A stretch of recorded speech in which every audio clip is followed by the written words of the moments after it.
I'm a much better ice fort builder than I was last year.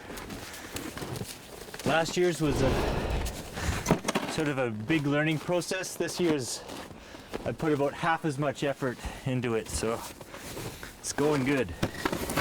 This 40 or so ice block stash is the result of a few weeks worth of cold weather and many nights of filling pre-formed containers of water, all in preparation for the final product, an 18-foot diameter circle ice fort fire pit that will house 280 to 350 of these frozen blocks. Well, I think everybody kind of has that fort building instinct left over from childhood, and I've been doing it for years with friends on just kind of snow fort projects in their yard.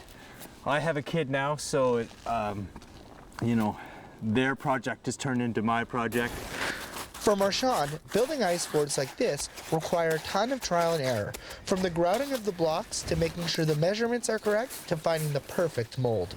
This is just a kind of the standard block I make. It's about 5 liters in a 9-liter box. And it's a kind of a special box I found at Canadian Tire. And yeah, instead of riding an exercise bike and watching TV, I come wrangle ice blocks, and I wouldn't say it keeps me in shape, but it at least gets me doing something instead of sitting and watching TV between 9 and midnight. This is not Marchand's first attempt at this. In fact, last year, photos of his creation took off virally over the internet. So what tips does he have for newbies who want to get into building an ice fort of their own? It's all about the gloves. Getting these I don't know, it makes it all possible. You can play around, and you probably have some of these for ice fishing too. You can immerse your hands in freezing water and not even feel it for hours, and they stay reasonably supple as well. So that's a huge part of the comfort thing.